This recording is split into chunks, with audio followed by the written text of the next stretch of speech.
ಹರೇ ಓಂ. ಎಲ್ಲರಿಗೂ ನಮಸ್ಕಾರ. ಸಣ್ಣ ಕಥೆ, ಒಳ್ಳೆಯ ಸಂದೇಶ.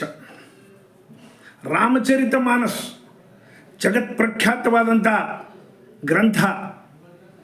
ಅದರ ಮೇಲೆ ಇವತ್ತು PhD ಮಾಡ್ತಾ ಇದ್ದಾರೆ. ಅನೇಕ ಯೂನಿವರ್ಸಿಟಿಗಳಲ್ಲಿ ರಾಮಚರಿತ ಮಾನಸ್ ಮೇಲೆ ಥೀಸಿಸ್ ಬರೆದು PhDಗಳು ಮಾಡಿ ಅದರ ಮೇಲೆ ಇನ್ನೂ ಅಧ್ಯಯನ ನಡೆದದು.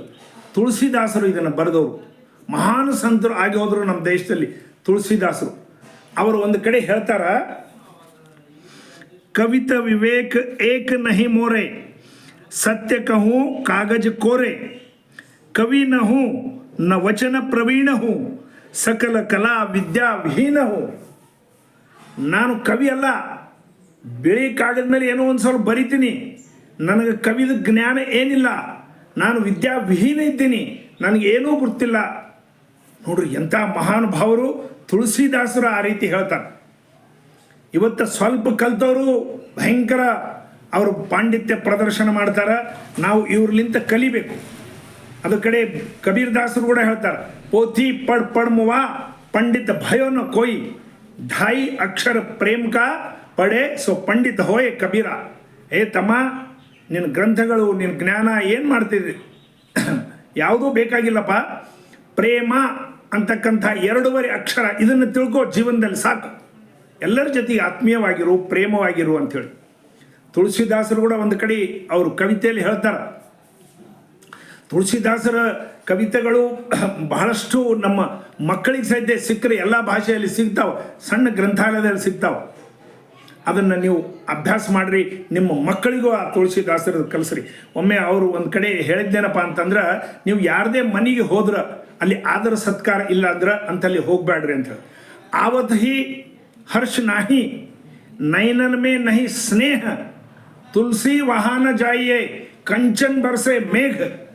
ನೀವು ಹೋದ ತಕ್ಷಣ ಅಲ್ಲಿ ಹರ್ಷ ಕಾಣಿಸ್ಲಿಲ್ಲ, ಕಣ್ಣಲ್ಲಿ ಪ್ರೇಮ ಕಾಣಿಸ್ಲಿಲ್ಲ, ಅಂಥ ಸ್ಥಳದಲ್ಲಿ ಅವರು ನಿಮ್ಮ ಮನೆಯವರಾಗಿರ್ಬೋದು, ಬೀಗರಾಗಿರ್ಬೋದು, ಬಂಧು ಬಳಗ ಆಗಿರ್ಬೋದು, ಅಣ್ಣ ತಮ್ಮಂದಿರಾಗಿರ್ಬೋದು, ಹೆಣ್ಕೊಟ್ಟ ಅತ್ತಿಮಾವ ಆಗಿರ್ಬೋದು, ಯಾರೇ ಇರ್ಬೋದು, ಅಲ್ಲಿ ಹೋಗಬೇಡ್ರಿ. ಎಂಥ ಪರಿಸ್ಥಿತಿಯಲ್ಲಿ ಕೂಡ ಹೋಗಬೇಡ್ರಿ ಅಂದ್ರೆ ಕಂಚನ್ ಬರ್ಸೆ ಮೇಘ, ಬಂಗಾರದ ಮಳೆ ಆಗ್ತಿದ್ರು, ಅಲ್ಲಿ ಸುವರ್ಣ ಮಳೆ ಆಗ್ತಿದ್ರು ಕೂಡ ಅವ್ರ ಮನೆಗೆ ಕಾಲಿಡಬೇಡ್ರಿ. ನೋಡ್ರಿ ಎಷ್ಟು ಸ್ವಾಭಿಮಾನ, ಎಷ್ಟು ಇದ್ರದ್ದು ಹೇಳ್ತಾರೆ. ಅಂದರೆ ಮನುಷ್ಯ ದುರಭಿಮಾನ ಇರಬಾರ್ದು, ಸ್ವಾಭಿಮಾನ ಇರಬೇಕು. ನೀವು ಒಂದು ನಾಯಿಗೆ ಒಂದೇಟು ಹೊಡಿರಿ, ಅದು ಹಿಂಗೆ ಗುರುನೇ ನೋಡ್ಕೊತ ಹೋಗ್ತದೆ. ಅದನ್ನೇ ನೀವು ತಲೆ ಮೇಲೆ ಕೈ ಆಡಿಸ್ರಿ, ನಿಮ್ಮ ಕಾಲು ನೆಕ್ತದೆ. ಅಂದರೆ ಪ್ರೇಮ ಅಂತಕ್ಕಂಥದ್ದು ಸೃಷ್ಟಿ ಒಳಗೆ ಎಲ್ಲರಿಗೆ ಅವಶ್ಯಕ. ನಮಗೊಂದು ಸ್ವಲ್ಪ ಅದನ್ನು ಸ್ವಾಭಿಮಾನ ಇಟ್ಕೊಂಡು ಜೀವನ ಮಾಡಬೇಕು. ಒಬ್ಬ ಋಷಿ ಇದ್ದ, ಆತನ ಮಗನಿಗೆ ಇನ್ನೊಬ್ಬರ ಹತ್ರ ವಿದ್ಯಾ ಕಲಿಸ್ಲಿಕ್ಕೆ ಕಳಿಸ್ಕೊಟ್ರು. 10 ವರ್ಷ ಅಭ್ಯಾಸ ಮಾಡಿದ, ವೇದಗಳನ್ನೆಲ್ಲ ಅಭ್ಯಾಸ ಮಾಡಿ ಬಂದ ಮನೆಗೆ ಕೇಳ್ದ ಋಷಿ ತನ್ನ ಮಗನಿಗೆ, ಏನೇನು ಕಲ್ತೆಪ್ಪ? ಅಪ್ಪ ಬಹಳಷ್ಟು ಕಲಿತೆ, ಬಹಳ ವಿದ್ಯೆಗಳನ್ನು ಕಲಿತೆ, ಇದು ಕಲಿತೆ, ಅದು ಕಲಿತೆ, ಇದು ಕಲಿತೆ ಅಂತೇಳಿ. ಹೋಗಿ ವಾಪಸ್, ನೀನೇನು ಕಲ್ತಿಲ್ಲ ಅಂತ ಹೇಳ್ದ. ಏನು ಮಾಡಬೇಕಲ್ಲ ಅರ್ಥ ಆಗ್ತಾ ಇಲ್ಲ. ಅದಾದ ನಂತರ ಆತ 2 ವರ್ಷ ಮತ್ತೆ ಹೋದ, ಮತ್ತೆ ಹೋಗಿ 2 ವರ್ಷ ಕಲ್ತು ಬಂದ. ಏನು ಕಲ್ತೆಪ್ಪ? ಅಪ್ಪ ಬಹಳ ಕಲಿತೆ, ಹೋದ್ಸಲ ಏನೇನು ಬಿಟ್ಟಿದ್ದೆ ಅವೆಲ್ಲ ಕಂಠಸ್ಥ ಆಯಿತು, ಅದನ್ನೇ ಹೇಳ್ತೀನಿ ನಾನು, ಇದನ್ನೇ ಹೇಳ್ತೀನಿ, ನೀವು ಏನು ಬೇಕದು ಕೇಳ್ರಿ, ನಾನು ಹೇಳ್ತೀನಿ, ಅದನ್ನೆಲ್ಲ ಕಂಠಸ್ಥ ಮಾಡಿದ್ದೀನಿ. ಋಷಿ ಅಂದ, ನೀನು ಇನ್ನೂ ಕಲ್ತಿಲ್ಲ, ಹೋಗು. ಇಷ್ಟು ಕಲ್ತೀನಿ, ಎಲ್ಲ ಕಂಠಸ್ಥ ಮಾಡಿ, ನೀವು ವೇದಗಳನ್ನು ಹೇಳ್ತೀನಿ, ಉಪನಿಷತ್ತು ಹೇಳ್ತೀನಿ, ಬಾಯ್ಪಾಠ ಹೇಳ್ತೀನಿ, ನೀವು ಕಲ್ತಿಲ್ಲ ಅನ್ಲಿಕ್ಕತ್ತಿರಲ್ಲ. ಇಲ್ಲ ನೀನು ಏನೂ ಕಲ್ತಿಲ್ಲ, ಹೋಗು. ಋಷಿ ಹತ್ರ ಹೋದ, ಮತ್ತೆ ಅವ್ರ ಗುರುಗಳ ಹತ್ರ, ಗುರುಗಳೇ ಏನು ನಮ್ಮ ತಂದೆ 2 ಸಲ 10 ವರ್ಷ ಕಲ್ತೋದೆ, ಏನೂ ಇಲ್ಲ ಅಂದರು. ಈಗ ಮತ್ತೆ 2 ವರ್ಷ ಕಲ್ತೋದೆ, ಎಲ್ಲ ಕಂಠಸ್ಥ ಮಾಡಿದ್ದೀನಿ, ಏನೂ ಕಲ್ತಿಲ್ಲ ಅಂತ ಹೇಳ್ತಾರೆ. ಯಾಕೆ ಹೀಗೆ ನಮ್ಮ ತಂದೆ ಮಾಡ್ತಾ ಇದ್ದಾರೆ ಅಂತ ಹೇಳಿದಾಗ ಸೂಕ್ಷ್ಮತೆ ತಿಳ್ಕೊಂಡು ಗುರುಗಳು ಹೇಳ್ತಾರೆ, ಅಪ್ಪ ನೀನು ಏನೂ ಕಲ್ತಿಲ್ಲ ಅಂತ ಹೇಳು, ನಿಮ್ಮ ತಂದೆಗೆ ಬಹಳಷ್ಟು ಅದಪ್ಪ ಜಗತ್ನಾಗ, ಏನೂ ಕಲ್ತಿಲ್ಲ, ನನಗೇನು ಸಣ್ಣ ಒಂದು ತೃಣ ಮಾತ್ರ ನನಗೆ ಜ್ಞಾನ ಅದ ಅಂತೇಳಿ ಹೇಳು, ನಿಮ್ಮ ತಂದೆ ಒಪ್ಕೋತಾನಂತೇಳಿ. ಅವಾಗ ಅತಗೂ ಆ ಜ್ಞಾನ ಆಗ್ತದಾರೆ. ನಾನು ಅಹಂಕಾರ ಮಾಡಿದೆ, ವಿದ್ಯಾ ವಿನಯನ ಭೂಷಿತೆ, ವಿದ್ಯಾ ವಿನಯ ಇದ್ರೆ ಮಾತ್ರ ಅದಕ್ಕೆ ಭೂಷಣಪ್ಪ, ಇಲ್ಲಿ ಕರಿಲ್ಲ ಅಂಥೇಳಿ ಹೋಗಿ ಕೇಳ್ತಾನೆ. ಮಗ ಹೋಗ್ತಾನೆ, ತಂದೆ ಕೇಳ್ತಾನೆ, ಅಪ್ಪ ಏನು ಕಲ್ತಿ?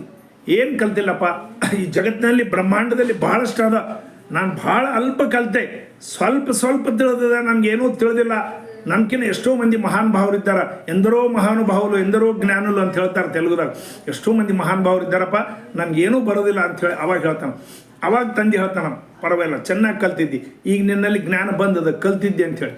ಜ್ಞಾನದ ಮೊದಲನೇ ಮೆಟ್ಟಲು ಅಂದ್ರೆ ನನಗೇನೂ ಗುರ್ತಿಲ್ಲ, ಅದೇ ಜ್ಞಾನದ ಮೊದಲನೇ ಸ್ಟೆಪ್. ಜ್ಞಾನಿಗಳ ಮೊದಲನೇ ಸ್ಟೆಪ್ ಅಂತಂದ್ರೆ ನನಗೆ ಏನೂ ಗುರ್ತಿಲ್ಲ.